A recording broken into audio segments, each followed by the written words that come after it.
నమస్తే, welcome to ఈహా TV. ఒకప్పుడు ప్రపంచంలోనే అత్యధిక జనాభా కలిగిన దేశంగా పేరొందిన చైనా ప్రస్తుతం ఊహించని జనాభా సంక్షోభాన్ని ఎదుర్కొంటోంది.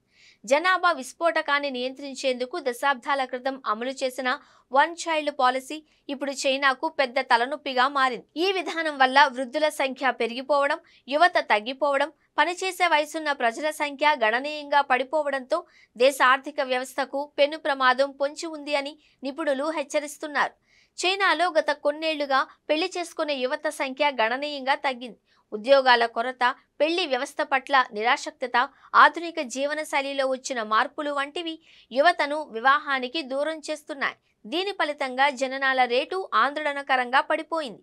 ఈ పరిస్థితిని చక్కదిద్దేందుకు 2024 జనవరి 1 తర్వాత పుట్టే శిశువుల సంఖ్యను పెంచేందుకు చైనా ప్రభుత్వం భారీ ప్రోత్సాహకాలను ప్రకటించింది. జనాభా వృద్ధిని ప్రోత్సహించేందుకు చైనా సరికొత్త పథకాలను ప్రవేశపెట్టింది. ప్రతి పుట్టిన శిశువుకు 3 ఏళ్ల పాటు సంవత్సరానికి 3,600 యువాన్లు అంటే దాదాపు 43,000 అందించనున్నట్లు ప్రకటించింది.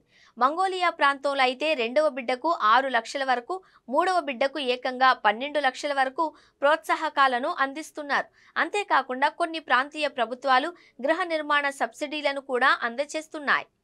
గత దశాబ్దంగా చైనాలో అమలు చేసిన కఠినమైన కుటుంబ నియంత్రణ విధానాలు, యువతలో పెరుగుతున్న అనిశ్చితి, అధిక నిరుద్యోగం, ఆర్థిక భయాలు ఇవన్నీ కలిసి జాతీయ స్థాయిలో జననాల రేటును గణనీయంగా తగ్గించాయి. నిపుణుల అంచనాల ప్రకారం ఇదే పరిస్థితి కొనసాగితే 2100 నాటికి చైనా జనాభా 80 కోట్లకు తగ్గే అవకాశం ఉంది. ఇది ఆ దేశ ఆర్థిక వ్యవస్థకు భారీ నష్టాన్ని కలిగించవచ్చు. జననాల తగ్గుదలతో పాటు వృద్ధుల సంఖ్య అధికమవుతోంది. అదే సమయంలో పనిచేసే వయసు గల జనాభా తగ్గిపోతోంది.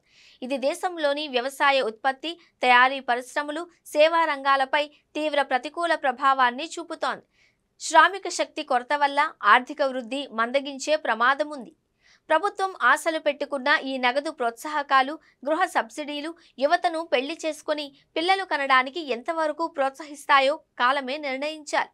ఎందుకంటే ఒక బిడ్డను పెంచడానికి అయ్యే ఖర్చులు, జీవన నాణ్యతపై యువత ఆలోచనలు ఇవన్నీ కూడా ఈ విధానాలపై ప్రభావం చూపవచ్చు.